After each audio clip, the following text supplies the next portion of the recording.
Esta es nuestra segunda reunión del año y la reunión que teníamos anteriormente hablábamos de la importancia de poner toda nuestra confianza en el Señor para lo que está por delante. El hecho es de que usted y yo no sabemos qué es lo que nos depara el futuro, o sea, ni siquiera sabemos qué es lo que va a pasar hoy en la tarde, pero Dios sí lo sabe. Y entonces lo importante es que usted y yo nos podamos poner en las manos del Señor. Y fue lo que hicimos el domingo pasado. Creo que dispusimos nuestras vidas, nuestros corazones, para encomendarnos y que Dios pudiera bendecirnos. Pero esta mañana, yo orando al Señor en esta semana, le decía: Señor, ¿qué palabra tú tienes para mi vida y también para la vida de tu iglesia? Y creo, hermanos, que el Espíritu del Señor me llevó a reflexionar sobre la carta de Juan, que por cierto, hermanos, ahí está mi tesis, ¿verdad? De la maestría que el Señor me ha permitido hacer. Nos pidieron que hiciéramos un libro, y el libro que el Señor me guió fue hacerla acerca de la carta de Juan. El único problema es que cuando yo presenté la tesis, me dijeron que tenía mucho contenido, que tenía que recortarle, ¿verdad? Y entonces tuve que recortar algunas cosas para luego ser presentada.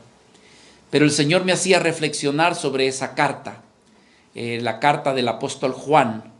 Era una época, hermanos, yo diría que casi parecida a la época que estamos viviendo, en el sentido de que la iglesia estaba pasando por etapas en la que venían distintas ideas, filosofías, corrientes, y entonces lo que trataba era que la iglesia se desviara de la verdad. El apóstol Juan escribió estas cartas para la iglesia de Asia Menor, para que fueran leídas en todas las demás iglesias. Y una de las filosofías o de las corrientes que más estaba atacando en aquel entonces eran los gnósticos. Los gnósticos era una filosofía, idea acerca de, ¿cómo se llama?, de que en realidad Cristo no murió en la cruz de manera literal, ¿verdad? Ellos consideraban que la carne es mala y lo único que bueno es el espíritu. Y entonces, hermanos, desvirtuaban la deidad y la divinidad de nuestro amado Señor Jesucristo. Que entonces el apóstol Juan se vio con la necesidad de escribir esta carta, porque dentro de la iglesia se había infiltrado esta filosofía, y algunos que se decían ser cristianos en realidad no lo eran, porque creían en un Cristo diferente a lo que los apóstoles, a lo que el mismo Señor nos presentaba acerca de él. Que entonces en esta carta prevalece una palabra que creo que es ad hoc para nosotros en el tiempo que estamos viviendo. ¿Y cuál es? La palabra es permanecer.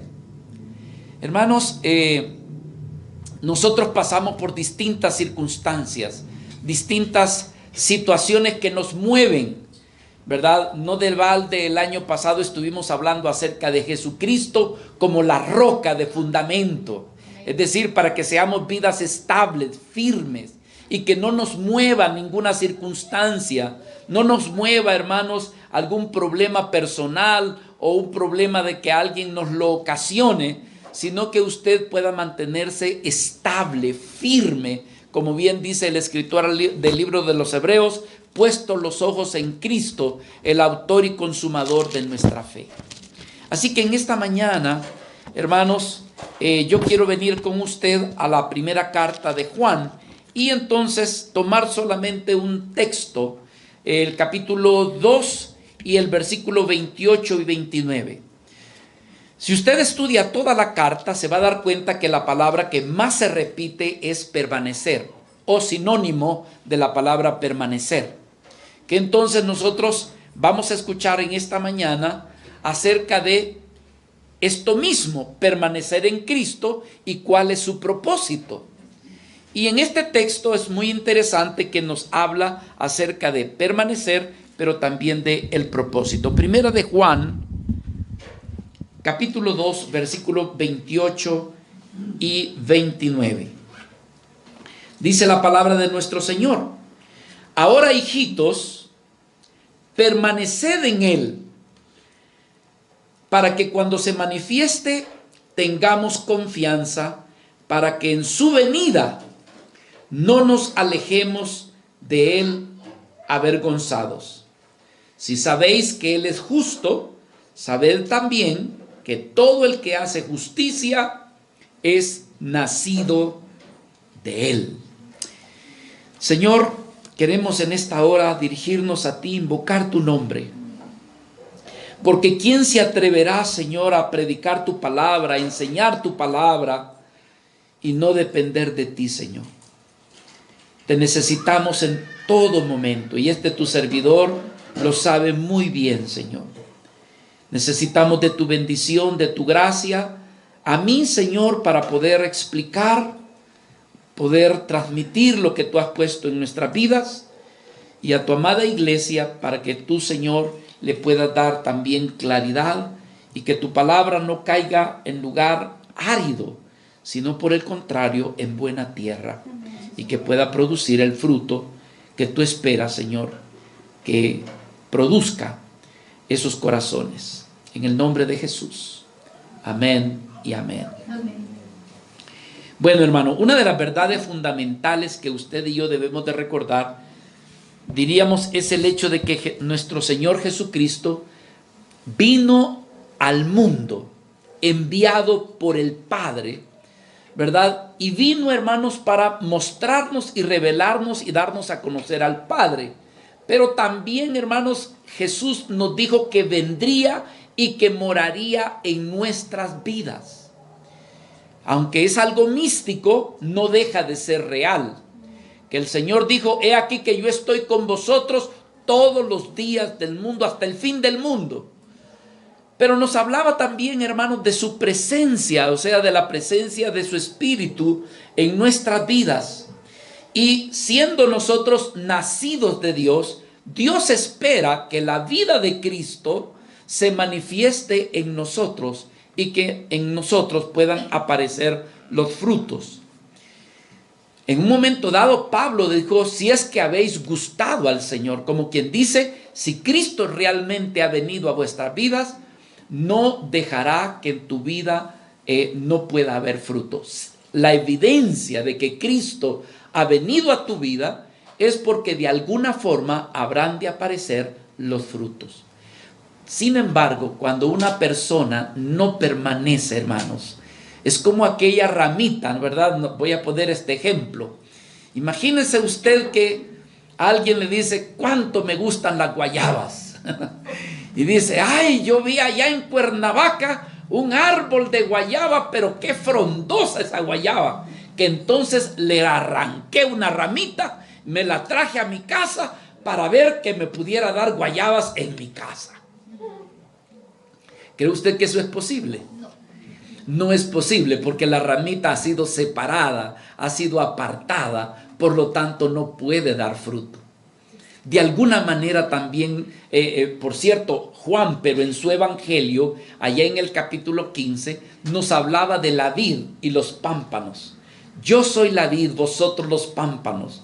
Dice: si la vid permanece, si los pámpanos permanecen en la vid, dice que dará mucho fruto, porque separados de mí nada podéis hacer. Y entonces, ahora que Juan escribe la carta, habla de lo mismo que escribió en el evangelio, acerca de la importancia y el valor, hermano, de que tú puedas permanecer en Cristo a pesar de que pase de lo que cualquier cosa pudiera pasar. Ahora, una evidencia de que tu vida va a traer fruto es que tu vida permanezca en el Señor. Este año 2025 es muy importante que tú te cerciores de que tu vida en realidad va a permanecer en el Señor. Y si hay algo que está tratando de moverte emocionalmente, psicológicamente, lo que sea, asegura tu corazón Que el Señor te dé la gracia de poder prevalecer y permanecer. Juan habla aquí acerca de la importancia de permanecer. Y yo quiero en esta mañana, con este pequeño o breve estudio de este texto, ver, hermanos, acerca de el propósito de poder permanecer en el Señor. Y son tres cosas las que yo quiero ver con usted en esta mañana. Número uno, quiero ver con usted el significado de lo que es permanecer en Él, es decir, en Cristo. ¿Qué significa permanecer en Cristo? El texto lo dice, pero ya usted me dará lugar para que se lo explique. Lo segundo que quiero ver con usted es el valor que tiene el permanecer en Cristo y en relación a su segunda venida. Porque el texto nos está hablando de que nuestro Señor habrá de venir por segunda ocasión. Pero la pregunta es, ¿qué sucede con aquellos que permanecieron y qué sucede con aquellos que no permanecieron en cuanto a lo que es la segunda venida de nuestro Señor? Y lo tercero que yo quiero ver con ustedes es el resultado evidente de que en realidad mi vida está en Cristo. Que son más que palabras, que son más que estar sentado ahí en la iglesia escuchando la palabra. No, yo quiero saber cuál es la evidencia de que en realidad mi vida está puesta en Cristo. Así que lo primero que quiero ver con usted en esta mañana es el significado de permanecer en la persona de Cristo. La palabra permanecer en el original significa alguien que está morando de manera estable, alguien que está habitando, que está de manera continua, que se ha quedado, que está descansando, que no se mueve, que está estable. Implica alguien que está, hermanos, asentado de tal manera de que no se mueve de allí. La palabra permanecer. Y aquí una de las cosas que nos muestra es que nuestra relación y nuestra comunión en Cristo es algo que Dios anhela y desea que sea estable. Entonces, quiero ver algunos ejemplos con usted de lo que implica poder permanecer en Cristo. Es decir, lo primero es qué significa que tu vida permanezca en Cristo.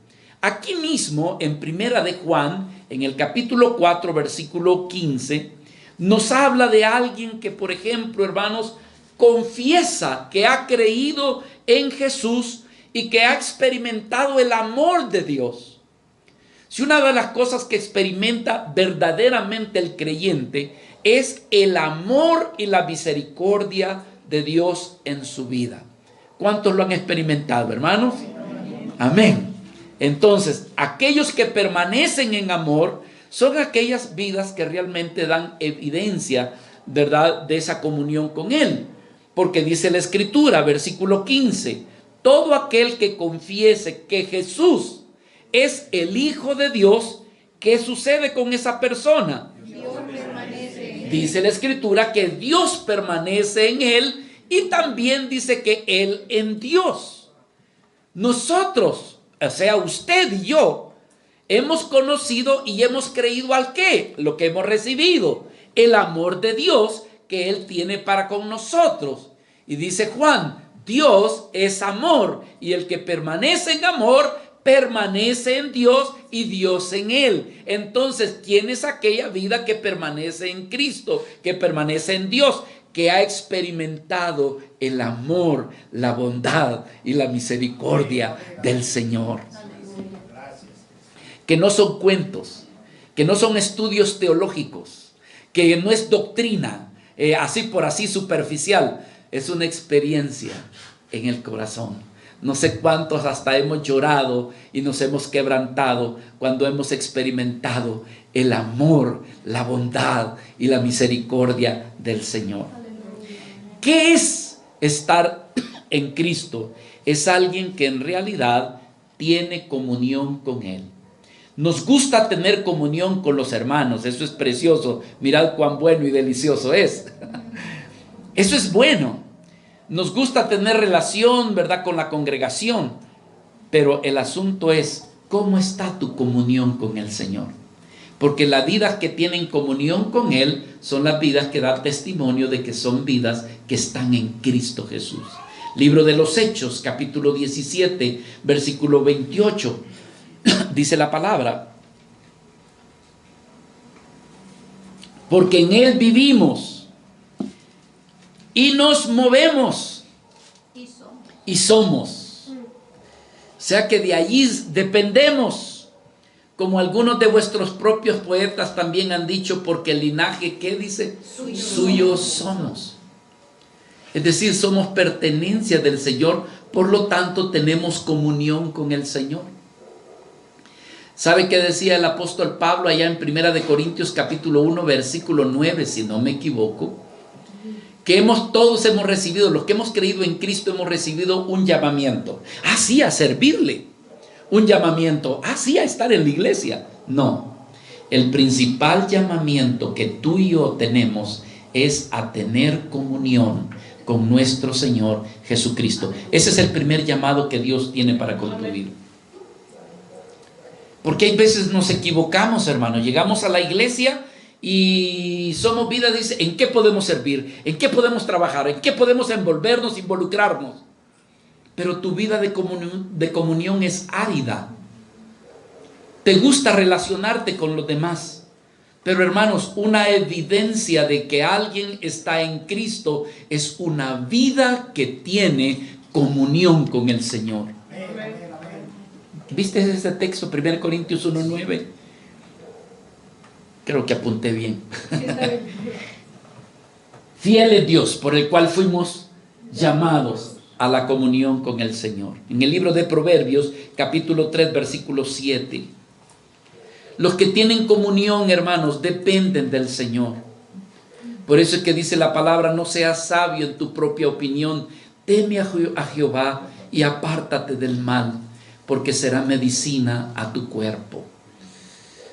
Lo otro, hermanos, vivir y permanecer en Cristo significa una persona que no practica ni vive su vida en el pecado.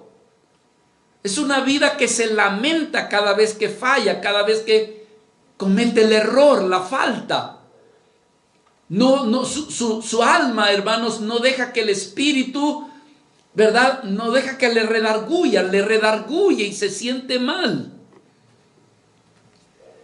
Pero una vida que no permanece en Cristo, su corazón está cauterizado o no ha nacido de nuevo. Pero dice la Escritura que aquellos que hemos creído en el Señor, fiel es Dios, hermano, para que nuestro corazón sea redarguido por el Espíritu mismo del Señor. Aquí mismo en 1 de Juan, capítulo 1, versículo 6 dice: si decimos que tenemos comunión con Él, o sea, permanecemos en Él, si decimos que estamos con Él, pero andamos en el pecado, andamos en tiniebla, vivimos en tiniebla, practicamos las tinieblas, entonces dice Juan, mentimos y no somos vidas practicantes de la verdad. Pero si andamos en luz, si tenemos comunión con nuestro amado Señor, como Él está en luz, entonces tenemos comunión unos con otros, y la sangre de Jesucristo, su Hijo, nos limpia de todo pecado. Pero necesitamos comprender que una vida que está en Cristo es una vida que no practique el pecado. Ay, pastor, entonces usted no es un pecador. ¿Cómo no, hermanos? Yo le digo como Juan, el número 1 de aquí. Pero una cosa es que tú practiques el pecado, que te especialices en el pecado, que realmente, hermanos, no estás dispuesto a dejar lo que estás haciendo. Y lo otro es cuando pecas por causa de tu debilidad o de tu concupiscencia, pero que inmediatamente te recoges en arrepentimiento. Yo ya les he contado, hermanos. Un día mi hijita me dio de regalo. Me dijo: te voy a dar de regalo, papi, 3 meses en el gimnasio, para que dejes de estar gordito. Y bien bella mi hija me regaló 3 meses de inscripción en el gimnasio. Y llego yo allí, hermano, y miro todos los aparatos. Y yo digo yo, ¿por cuál comienzo? ¿Por dónde? Y entonces le pido al instructor y me dice, mire, haga 14 de 3 de esta y comienzo yo. Ay, hermano, el día siguiente yo no me podía levantar, usted. Como que una aplanadora me había pasado encima, todo dolorido. Ahora la pregunta es, ¿por qué me dolía? Me dolía porque no estaba acostumbrado, no era mi ejercicio. ¿Comprende eso, hermano? Así es el que peca. El que peca no permanece en el pecado porque no es su ejercicio, no está haciéndolo todos los días. Y cuando lo hace le duele lo más profundo de su corazón y va y le pide perdón a su Señor. Entonces, hermano, la vida que permanece en Cristo no permanece en el pecado. También significa que esa persona, hermanos, que continúa en la comunión con la palabra del Señor, una vida que permanece en Cristo, conoce la palabra, conoce la verdad y entonces permite que la palabra de Dios more en su vida.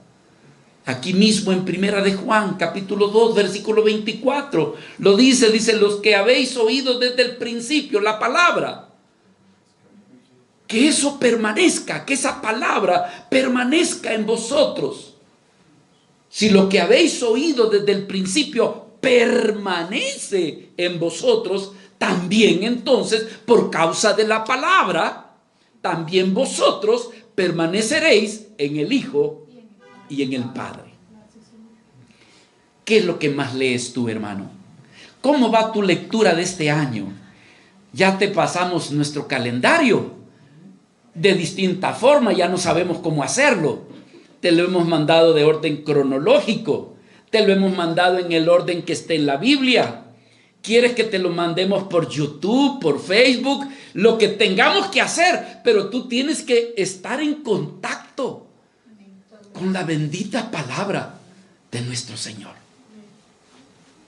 Yo sé que más de alguno aquí lucha porque no tiene el hábito de leer la palabra de Dios. Entonces la pregunta es, ¿qué hago? Empieza aunque sea con un poquito. Pero hermanos, estas se llaman las disciplinas espirituales.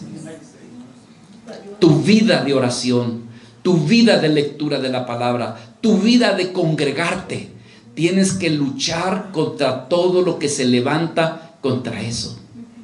Y tomar una determinación, ser intencional y decir, tengo que hacerlo. Es como cuando te vas a tomar un jarabe y no te gusta. Dices, Señor, tengo que hacerlo porque lo necesito. Amén. Amén. Una vida que permanece en Cristo cuenta con el testimonio y la presencia del Espíritu Santo. Primera de Juan, capítulo 3 y versículo 24. Y el que guarda sus mandamientos permanece en Dios y Dios en él. Como dije, hermanos, la palabra que más sobresale en el estudio, si usted realiza un estudio de Juan, es la palabra permanecer. ¿Qué es lo que quiere Dios en este año contigo? Que permanezcas. Que no tengo ganas, pero voy a permanecer. Que hoy amanecí con riuma, pero voy a permanecer. Que hoy amanecí, pero voy a permanecer. Voy a luchar, porque la primer palabra que el Señor me habló este año es permanecer. Permanecer. Permanecer. Implica que es una vida continua de comunión y de edificación con el pueblo, con la iglesia. Primera de Juan 2:19. Aquí es donde Juan dice lo siguiente: estaban entre nosotros, pero no eran de nosotros, porque si fueran de nosotros hubieran permanecido. ¿Están aquí conmigo? Salieron de nosotros, pero no eran de nosotros. Porque si hubiesen sido de nosotros, habrían permanecido con nosotros. Pero salieron para que se manifestase que no todos son de nosotros. Ahora, ¿quiénes son los que salieron? los que eran gnósticos. Ellos se habían infiltrado en la iglesia. Pero cuando Juan, hermanos, como todo pastor y como todo maestro, cuidando de su iglesia, hermanos, comenzó a cuidar y a predicar y a mostrar a Jesucristo, la divinidad, la deidad de Cristo, señalar a Jesucristo, entonces aquellos que no tenían el mismo sentir en el corazón, que no se identificaban con esa doctrina, con esa enseñanza, tuvieron que salir, fueron descubiertos. Y entonces dijeron, estaban entre nosotros, pero en realidad no eran de nosotros. O sea, no salieron por causa de pecado en la iglesia. Porque alguien pregunta, hermano, ¿y cuáles son las razones y los motivos de por qué alguien puede dejar la iglesia donde se congrega? Y prácticamente hay 3 razones, 3 motivos, hermanos, de por qué tú podrías dejar una iglesia y no importa los años que tú hayas estado allí. Una de ellas, hermanos, si hay pecado y ese pecado no se está arreglando en la iglesia. Es decir, hay inmoralidad y todos se están haciendo de ojo de hormiga, como que si no pasa nada. Entonces, permitiendo que el pecado realmente se haya adueñado de la iglesia. Y entonces, hermanos, si después de que se ha luchado porque se solucione ese problema, aquello prevalece, entonces lo sentimos mucho. No vaya a ser que nos sean y nos llamen que somos copartícipes. ¿Captamos, hermano? Lo otro es cuando hay herejías, es decir, cuando se está predicando cosas que son antibíblicas, que no corresponde a la palabra del Señor. No tiene fundamento en la palabra de Dios lo que se está enseñando. Y si después de tratar de corregir y aquello no se corrige, entonces monos. ¿Captamos? Sí. ¿Y cuál es la tercera usted? Ya me acordé. Cuando te estás muriendo de hambre, donde la palabra no te alimenta, y hablaste con tu pastor o con tu hermano y le dijiste, hermano, perdone, puede orar por mí y yo oro por usted. Necesito el alimento sólido, algo que realmente me sostenga y me sustente. Son las razones elementales. Y hay una cuarta, pero es cuando tú tienes obligadamente, por causa de tu trabajo, por algo circunstancial que no lo puedes evitar y tienes que trasladarte a otra región, a otro país, a otro estado. Es comprensible que muchas veces sucede esto, pero yo no sé por qué estoy diciendo esto, porque no tiene que ver nada con Juan. Pero digo, hermanos, aquí en Primera de Juan, capítulo 2, versículo 19, salieron de nosotros, pero no eran de nosotros. Pues sí es válido lo que sí estaba compartiendo.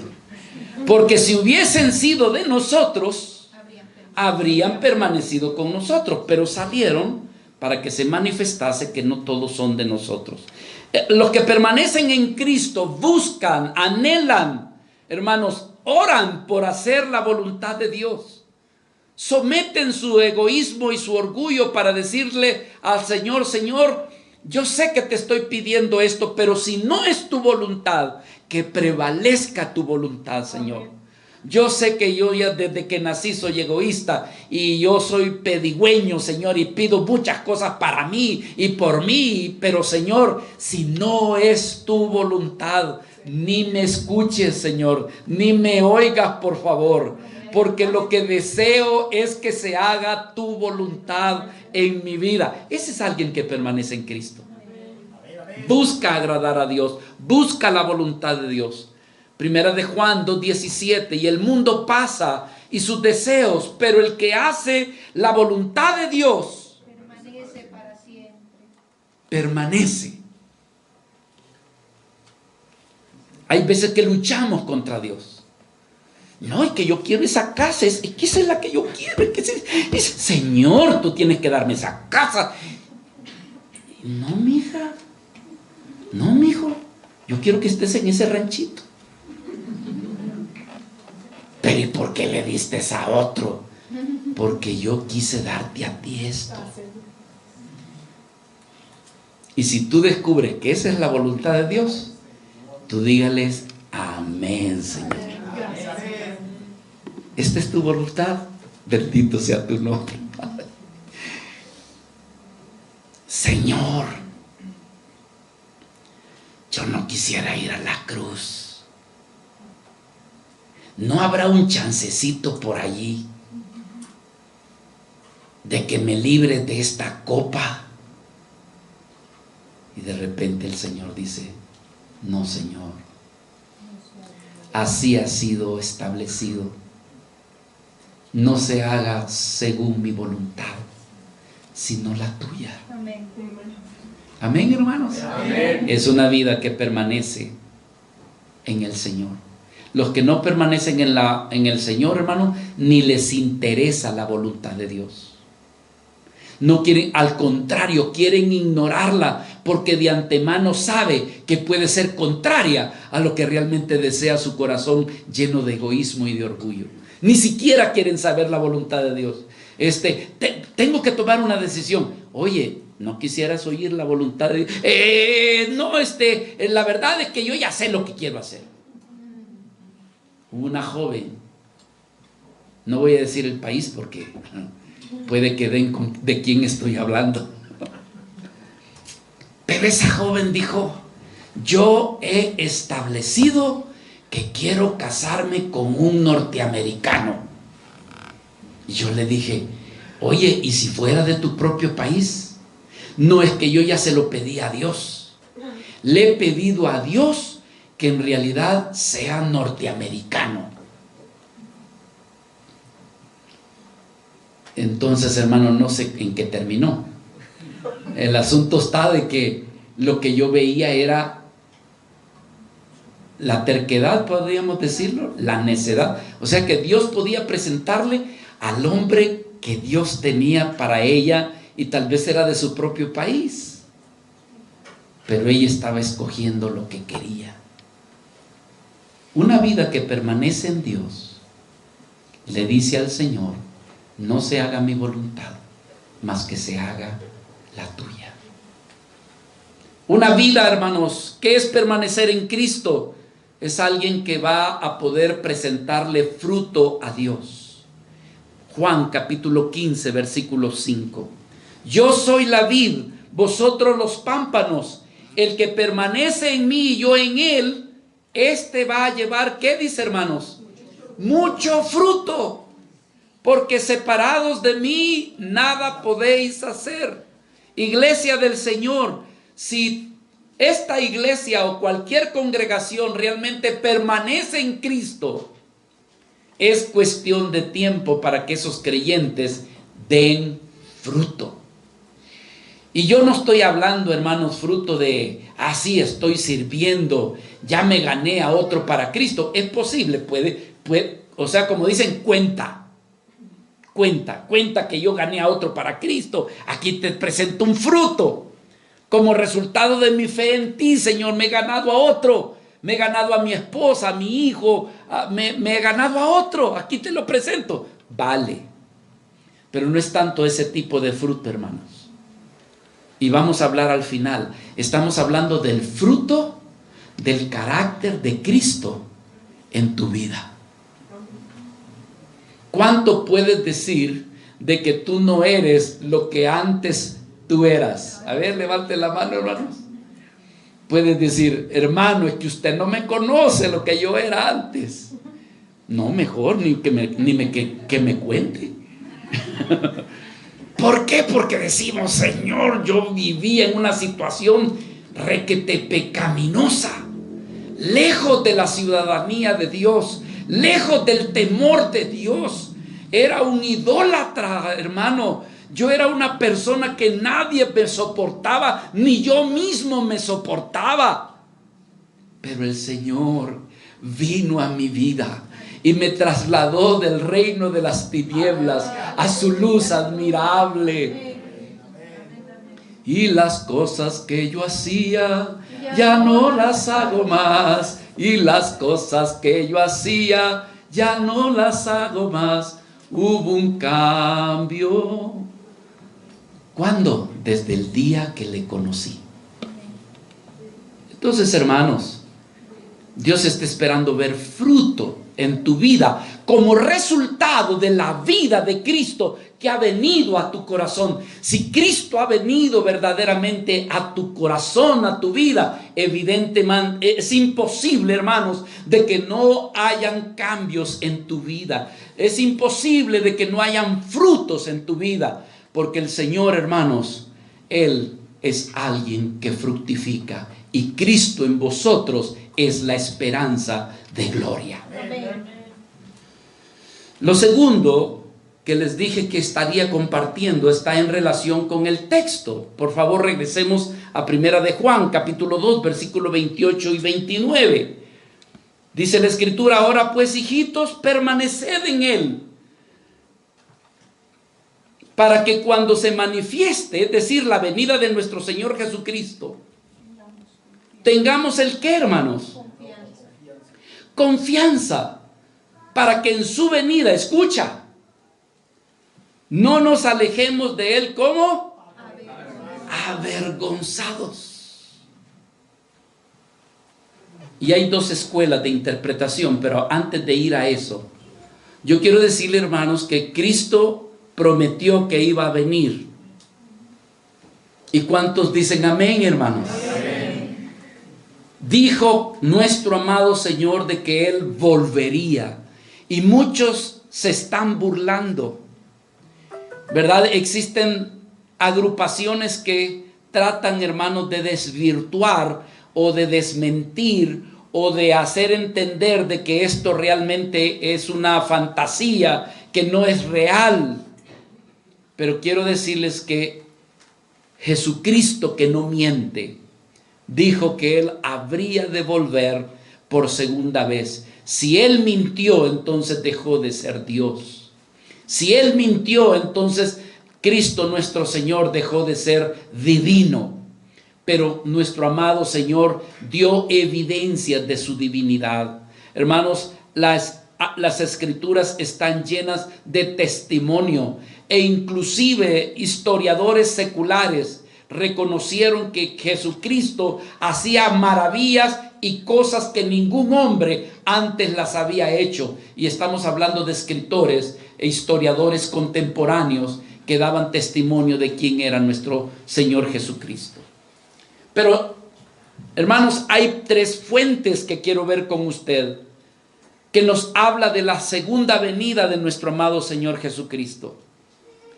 Una de ellas es el Antiguo Testamento. El Antiguo Testamento está lleno de escrituras que nos anuncian la segunda venida de nuestro Señor. Por causa de que tenemos poco tiempo, solamente déjeme darle unas cuantas referencias. Daniel, capítulo 7, versículo 13. Profetizó acerca de el acontecimiento, cómo habría de ser la venida de nuestro Señor. Dice que él miraba en visión, Daniel capítulo 7, versículo del 13 al 14. Miraba yo en la visión de la noche, y he aquí con las nubes del cielo, ¿quién venía?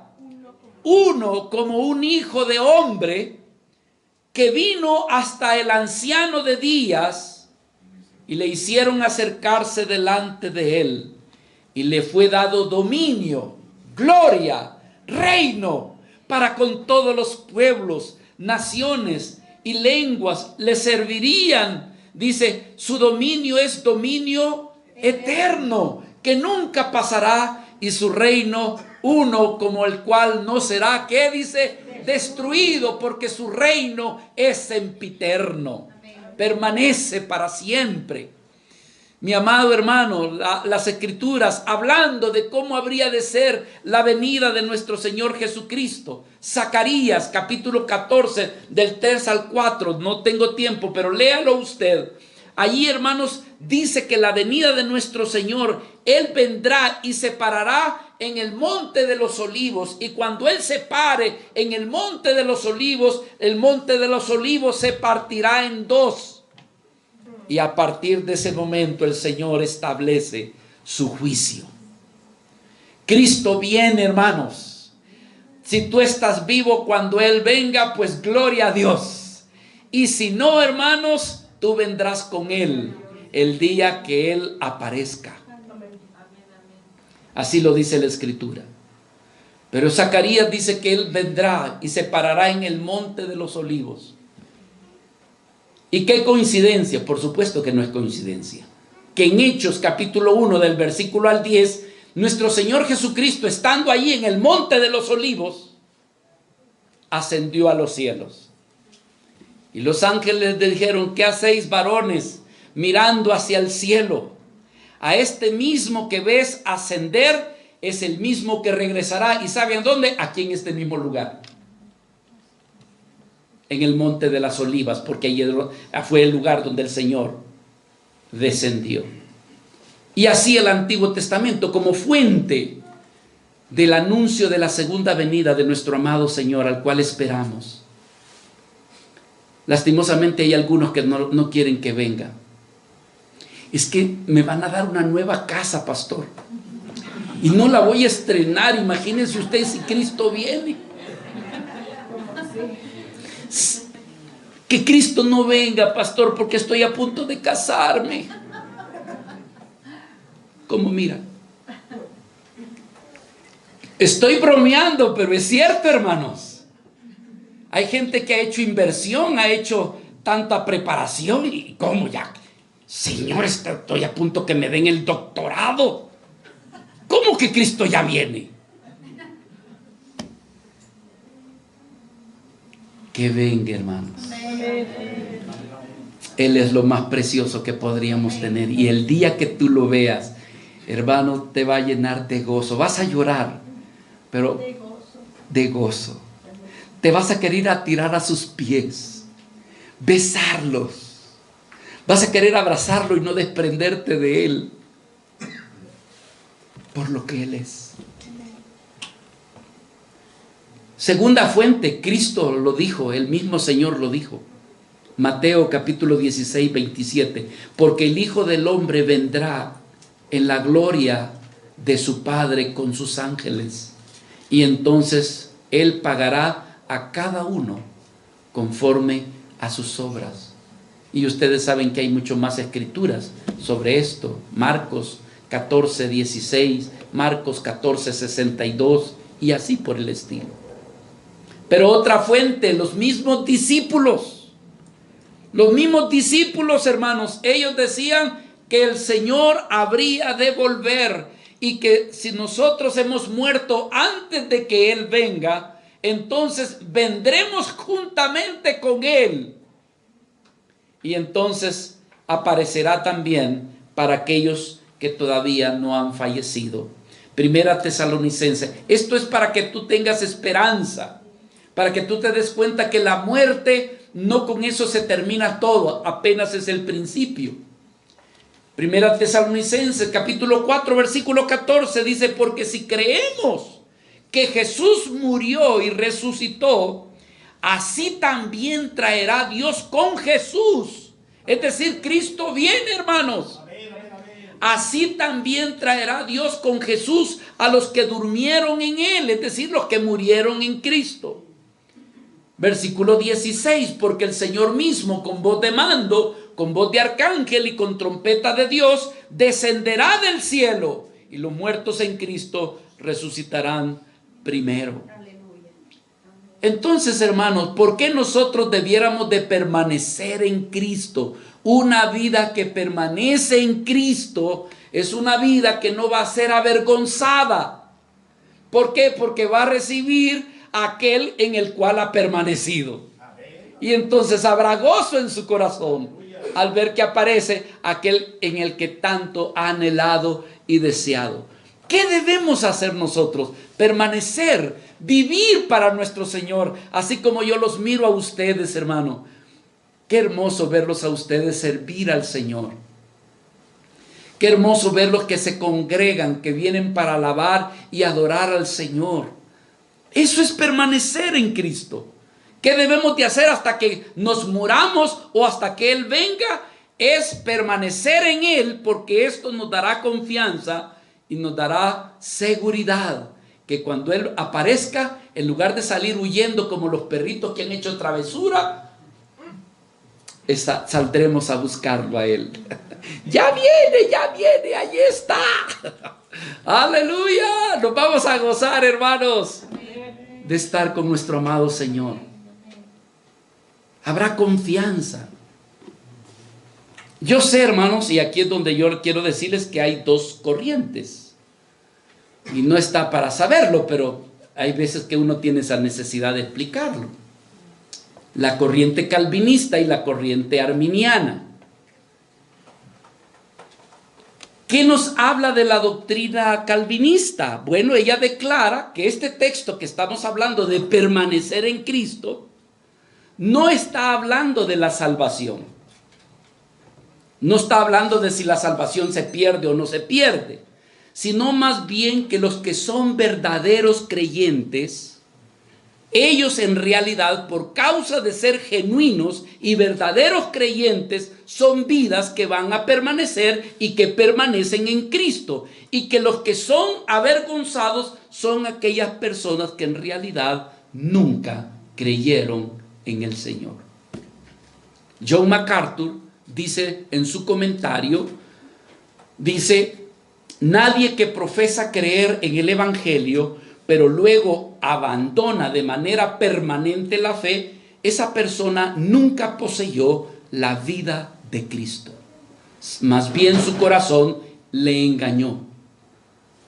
Solamente aquellos que permanecen fieles al Señor y a su palabra, ellos declaran que este pasaje señala que habrán dos grupos de creyentes: los que permanecieron fieles al Señor y aquellos que vivieron una vida descuidada. Gozo y alegría para los que permanecieron en Cristo al ser recompensados por Cristo, pero juicio y tristeza, culpa y lamento para los que caminaron en forma infiel y no permanecieron en Cristo. ¿Cuál de las dos escoge usted? Hermano, aquí no es cuestión ni de Calvino ni de Arminio. Aquí es cuestión que hay en su corazón el deseo de permanecer en Cristo. Que la salvación se pierde o no se pierde, que eso no le importe a usted. Que lo que le interesa en realidad es ser una vida que permanezca en Cristo. Pase lo que pase, nada tiene que asustarlo, porque su vida está en Cristo. Capta, hermanos. Entonces, ¿cuál es el valor entonces de permanecer en Cristo? ¿Cómo debiéramos nosotros de vivir en el Señor? Como dijo el apóstol Pablo: para mí el vivir es Cristo y el morir me resulta a mí ganancia. Entonces, ¿qué debes de hacer tú, hermano? Lo que tú debes de hacer es permanecer en Cristo. Eso es lo que debes de ser. Tus ojos deben de ser como ojos de paloma, que solamente tienes ojos para ver a Cristo. ¿Sabes por qué en el libro del Cantar de los Cantares el amado le dice a su amada que sus ojos son como de paloma? ¿Sabe por qué él le dijo así? Oh, amada mía, tus ojos son como de paloma. Porque la paloma, hermanos, su visión no es como la mía y la tuya, que tiene amplio espectro. Por ejemplo, yo te estoy viendo aquí y alcanzo a ver un poquito de la cortina. O sea, te estoy viendo a ti y logro ver aquí un poco de los aparatos. La paloma no tiene esa peculiaridad. Ella mira una sola cosa. Por eso es que mueve la cabecita cada rato por todos lados. ¿No las has visto? La tórtola. ¿Y por qué mueve tanto su cabecita? Porque ella su mirada es unidireccional. Hermanos amados, la iglesia debe de tener su mirada unidireccional hacia nuestro amado Señor Jesucristo. Ojos para Cristo.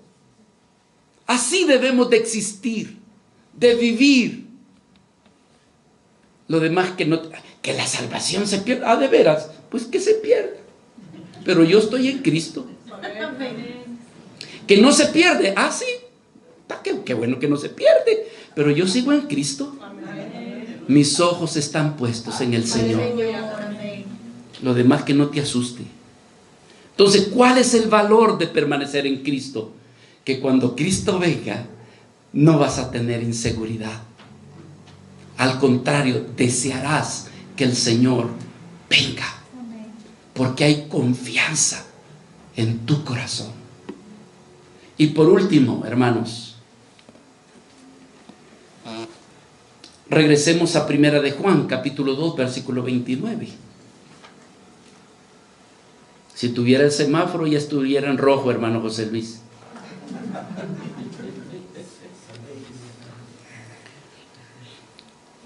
Si sabéis que Él es justo, sabed también que todo el que hace justicia es nacido de Él.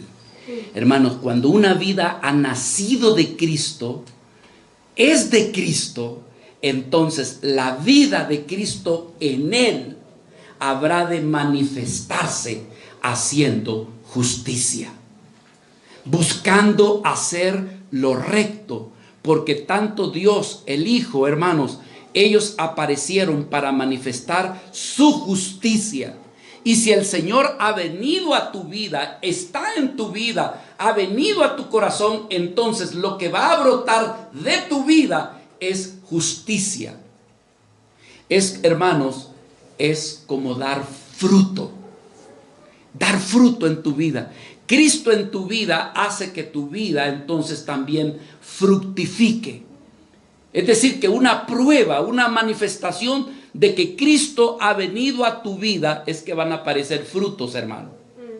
No puede suceder de que Cristo ha venido a tu vida y no existan frutos. Entonces Cristo todavía no ha venido a tu vida. Esa es la verdad. Cristo no vendría a tu vida sin evidenciar a través de los frutos de que Él ha venido a tu vida. Y alguien me dice, sí, hermano, viera cómo sirvo ahora, sirvo en la iglesia aquí, voy para aquí, para allá. Eso no es tanto los frutos, hermanos. Hablamos del carácter de Cristo en ti como fruto. ¿Captas eso? ¿Verdad? No es tanto de que gané, llevo 5 almas esta semana, me las he ganado. Ya ese fruto, pastor. En la iglesia, mire, yo soy una maquinaria sirviendo de aquí para allá. Eso es fruto, pastor. Puede que sí, como resultado de esa vida de Cristo que se mueve sirviendo en ti. Es posible. Pero si tú estás sirviendo, haciendo todas estas cosas, pero tu carácter está intacto, es evidente que lo real todavía no es. ¿Captamos, hermanos? Como el tiempo ya me comió, voy a ir al punto. ¿De qué frutos está hablando, hermanos? De los frutos del Espíritu. Usted los conoce bien, Gálatas, si fuera tan amable. Capítulo 5, versículo 22 y 23. Por eso es que el Señor decía, permaneced en mí y yo en vosotros. Ya ustedes saben que como el pámpano no puede llevar fruto por sí mismo, así el Señor dice, como el pámpano no puede llevar fruto por sí mismo si no permanece en la vid. Por eso permanezcan en Cristo. No te vayas, no te separes, no te apartes. Él decía, tampoco ustedes, si no permanecen en mí, no van a dar fruto. Van a seguir con el mismo carácter. El egoísmo, la envidia, el orgullo siempre va a predominar en tu vida. Entonces, pero si tú permaneces, va a aparecer el fruto. Versículo 22. Mas el fruto del Espíritu, ¿qué, hermano? Es amor. Es amor. Gozo. Paz. Paciencia. Benignidad. bondad, fe, mansedumbre, templanza. No hay nada que te tenga que impedir para que des esos frutos. ¿Quieres tú, hermano, parecerte a Cristo? Dile al Señor, dame de estos frutos. Y cuando estos frutos aparezcan, hermanos, estarás reflejando el carácter de nuestro Señor Jesucristo. ¿Lo deseamos? ¿Lo anhelamos? ¿Cuántos deseamos permanecer en el Señor, hermanos? Que Dios nos dé la gracia y que permanezcamos en Él. Pongámonos de pie, por favor.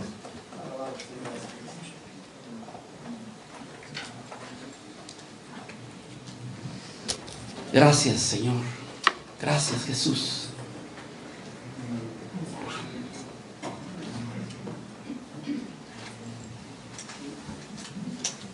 ¿Ya visualizaste qué cosas podrían impedir que tú no permanezcas en Cristo, hermanos?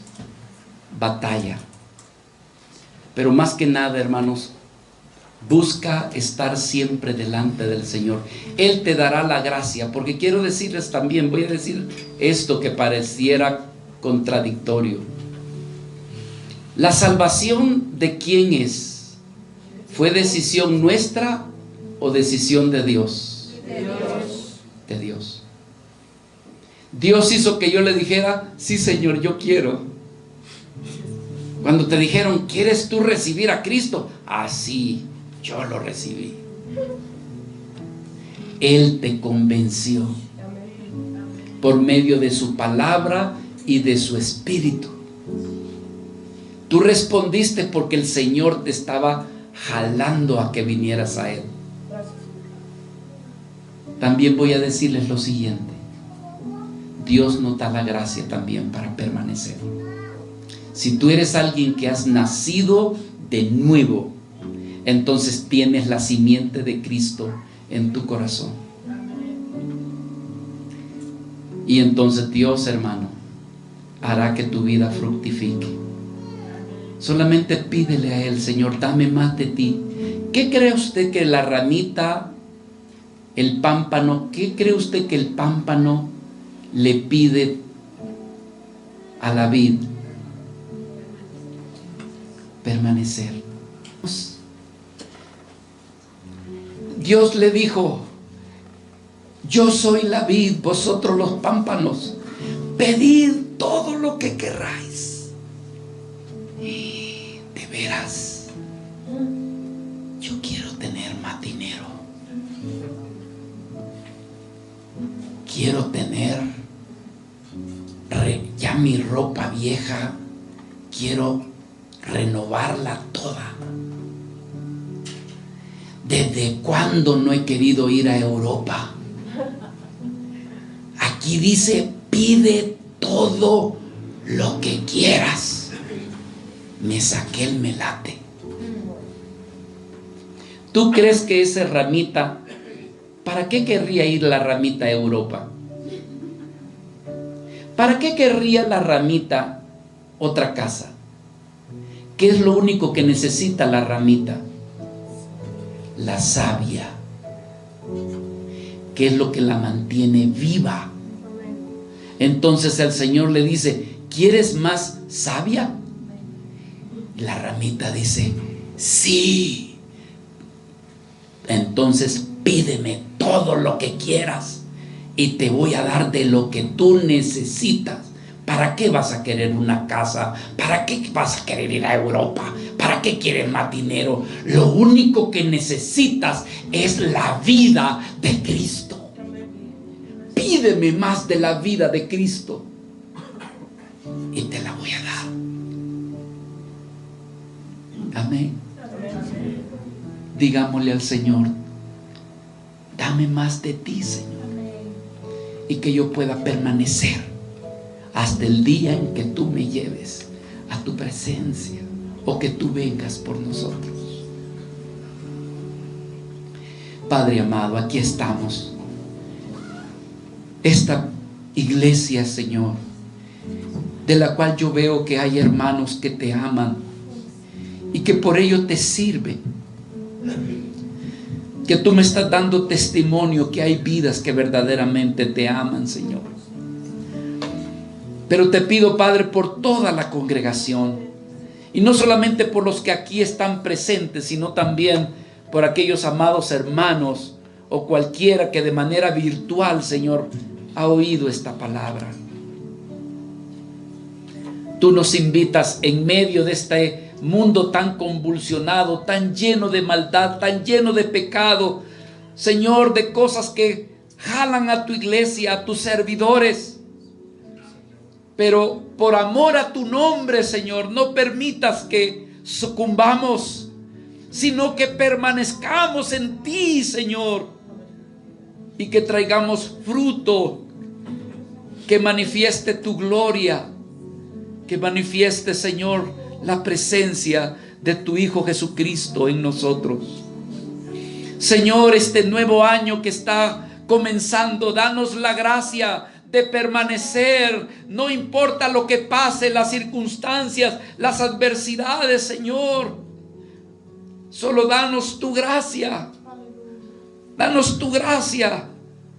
Danos de tu espíritu para poder permanecer en ti, Señor. Ayúdale, Señor, a alguien que en esta mañana se ha sentido quizás débil y quizás ha sentido la necesidad de querer retroceder. No, Señor, no lo permitas. Concédele por el poder que hay en tu nombre y en tu espíritu, poder permanecer. Poder permanecer. Y que un día, Señor, te presente fruto para tu gloria. En el nombre de Jesús. Amén.